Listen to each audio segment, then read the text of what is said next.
Hello tout le monde, je reviens pour vous faire un deuxième update de Navola par Paolo Bacigalupi. Je suis maintenant à 200 pages. Alors, j'aime toujours autant ce que je lis, ceci dit, pour la 200e page, on ne sait pas encore exactement quels sont les réels enjeux, quels vont être les défis. Enfin voilà, le truc d'un plot, quoi. Je ne saurais pas vous dire dans quelle direction ça va partir. Bon, ça va encore se dessiner, j'imagine. Ce que j'ai beaucoup aimé, c'est que maintenant, Davico, on en apprend plus sur lui, on a eu le temps, voilà, de connaître les personnages principaux, notamment Celia que j'aime beaucoup parce qu'elle a un peu plus de cran que notre personnage principal. J'adore Celia vraiment. Et on a eu aussi des nouveaux personnages qui ont été introduits, notamment deux figures féminines très intéressantes parce qu'on ne sait pas si elles sont soit méchantes, soit juste qu'elles ont beaucoup de pouvoir, qu'elles sont manipulatrices, je ne sais pas.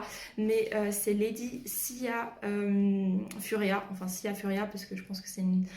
Ce livre me donne envie de reprendre l'italien parce qu'il y a tellement de choses en italien. Et Sia Aletia aussi, donc très intéressante. J'ai hâte de voir ce qu'elles vont donner. J'espère qu'on continuera à en apprendre plus sur elles. Autrement, j'ai toujours le même reproche par rapport à mon premier update. Je vous disais qu'il y a beaucoup de... C'est pas du infodumping, mais beaucoup d'infos qui nous sont balancées.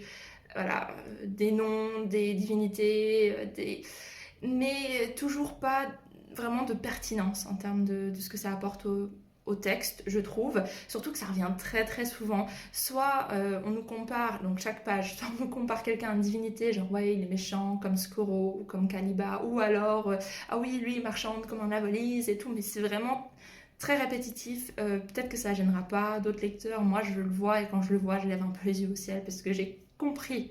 C'est comme si l'auteur il voulait tout nous balancer son world building. Il faut qu'il y ait tout.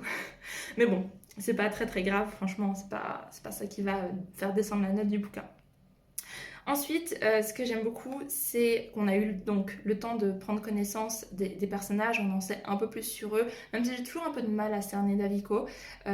Son père aussi, enfin un petit peu moins parce qu'il a un caractère un peu plus dessiné, mais leur relation est très intéressante. J'apprécie beaucoup leurs interactions. Il n'y a pas énormément autrement de dynamique entre les personnages. J'ai vu une scène très chouette, c'est la scène où ils sont à la sortie de l'université, ils retrouvent ses amis et là ils font une espèce de jeu de cartes incroyable. Et là il y a beaucoup de dynamique, mais autrement ça reste encore assez froid, assez distant. À voir comment ça évolue. Donc vous l'aurez compris, j'aime bien ma lecture, j'aime beaucoup l'idée, le fond, ce qu'on veut faire avec, un peu moins la forme pour être honnête. La plume, je suis pas subjuguée, mais bon, on verra, peut-être que ça va changer pour mon troisième update. Je vous tiens au courant, je vous fais des bisous et à bientôt, ciao!